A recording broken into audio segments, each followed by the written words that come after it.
You wake up before the sun. Not because an alarm told you to, because the roosters did, because the smell of wood smoke did, because in a village of 200 people, silence ends early. You have nowhere to be, and yet somehow everyone is already moving. This is Java, not the Java of tourists and temple postcards, the Java that existed for 1,000 years before anyone thought to photograph it. And it looked nothing like what you imagine. For most Javanese people across most of history, the village, the desa, was everything. Not a stepping stone, not a place you escaped from. The world. Anthropologist Clifford Geertz spent years documenting Javanese village life in the mid-20th century. What he found was a society of extraordinary density. Not just physical density, emotional, social, spiritual density. Everyone knew everyone. Not casually, deeply. Your neighbor knew which nights you slept badly. Your headman knew your father's debts. The woman 3 houses down knew exactly how your marriage was going. There was no privacy in the modern sense. And people didn't miss it, because privacy is something you want when you don't trust the people around you. They trusted them. They had to. Their survival depended on it. You rise before dawn. The first task is fire. Not metaphorical fire, actual fire. The kind you coax from embers you kept alive through the night, feeding it dried coconut husks, blowing gently until it catches. Then water, carried from the well or the river, depending on where you lived. Heavy clay pots balanced on the head, walked across paths still dark and cool. Rice was already soaking from the night before. In Java, rice was not a side dish. Rice was the meal. Everything else, the tempeh, the vegetables, the small pieces of fish, existed to make the rice worth eating. By the time the sun fully rose, the family had eaten. Quietly, quickly, together. Then the day began in earnest. If you were a man, you went to the fields. The sawa, the wet rice paddy, was not just an agricultural space. It was a social one. Men worked side by side, thigh-deep in water, planting seedlings in rows, talking, joking, arguing about nothing. Historian M.C. Ricklefs documented how Javanese rice cultivation required extraordinary coordination.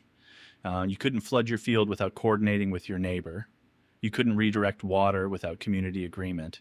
The rice didn't just feed you, it organized you. Women managed the household economy. And calling it managing the household completely misses what it actually was. They controlled the money. In traditional Javanese society, women handled all financial transactions, buying, selling, bargaining at the market, managing family savings. The men grew the rice. The women decided what it was worth. Anthropologist Kumar described Javanese women as the de facto economic managers of village life. Not helpers, not supporters, managers. The market, the pasar, was their domain. Picture it, a clearing or a permanent structure if the village was large enough. Open before dawn, loud before sunrise, hundreds of women sitting behind their goods, vegetables cut and arranged with precision.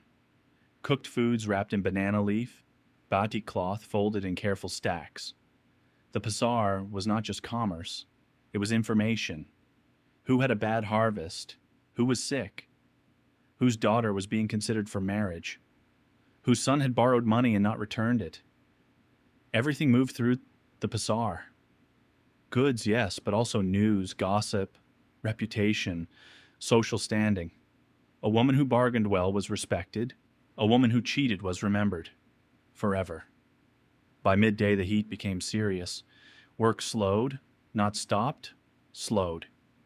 Javanese culture had a word for the middle-of-day stillness, a kind of sanctioned pause in which the world caught its breath. Children who had been running since dawn found shade. Men rested at the edge of the fields.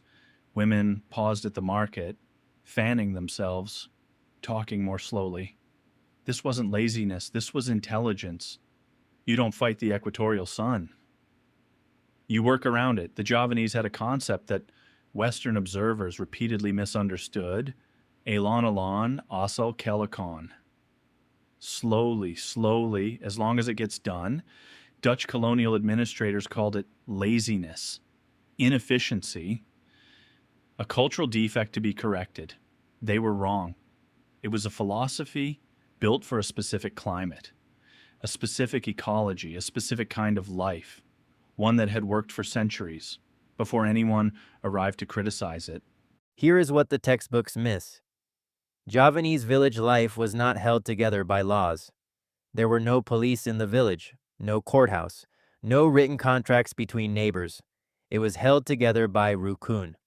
Rukun means harmony, but not the surface kind, not politeness for its own sake.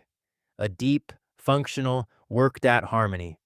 The understanding that your well-being and your neighbor's well-being were not separate things. If your roof collapsed, the village rebuilt it. Not as charity, as obligation. Because next season it might be their roof. If there was conflict between families, the village headman, the lura, would gather both sides. Not to declare a winner, to find a resolution both could live with.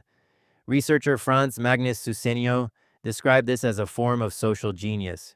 The ability to maintain cooperation in conditions where cooperation was the only viable survival strategy. It wasn't idealism. It was pragmatism dressed as culture. As the sun dropped, the village contracted. Families returned from fields and markets. Fires were lit again. The smell of cooking, shrimp paste, galangal, coconut milk, moved through the lanes between houses. Children who had spent the day in mixed age groups, teaching each other, playing elaborate games with stones and sticks and nothing at all, came home covered in dust and completely content. The evening meal was the day's anchor, eaten together, unhurried. After dark, the village gathered. Not always, not formally. But the social gravity of a small community pulled people toward each other in the evenings. Stories were told. The old ones, about kings and spirits and the thin boundary between this world and the next. Javanese cosmology did not separate the physical and spiritual the way Western thought did. The spirits of ancestors were present. The invisible world pressed close against the visible one. You didn't talk about this the way you'd discuss a belief. You talked about it the way you'd discuss the weather, because it was just as real. Then the VOC arrived. The Dutch East India Company, one of the most ruthlessly efficient extraction machines in human history, looked at Java and saw one thing: profit. The forced cultivation system introduced in 1830 by Governor-General Van den Bosch required Javanese farmers to dedicate a fifth of their land, or 60 days of labor per year, to export crops: coffee, sugar, indigo. Not for themselves, for the Dutch treasury. The rukun didn't disappear overnight, but it bent, it buckled. When a man's labor belonged to someone else, the calculus of community changed. Historian Jan Bremen documented how the forced cultivation system didn't just extract crops, it extracted time, the very thing that had held Javanese village life together. The unhurried attention people gave to each other was taxed away. They were still the same people, in the same villages, practicing the same rituals. But something had shifted beneath the surface. The Dutch called it development. The Javanese called it something that cannot be easily translated. The closest is the world becoming less itself. You still find it if you know where to look. In the early morning markets of central Java, women still sit behind their goods the same way their great-grandmothers did. The bargaining follows rhythms centuries old. In villages in the highlands, rukun still functions. Neighbors still show up when a roof needs fixing, when a family needs feeding, when someone needs to not be alone. The roosters still go before the sun. The rice still organizes everything. And somewhere in the texture of daily life, in the unhurried conversation, in the food prepared with more care than the occasion seems to demand, in the way people sit together in the evening without needing a reason, the old Java is still present. Not as a museum piece, as a living habit. Alon alon asal kelakon. Slowly, slowly, as long as it gets done.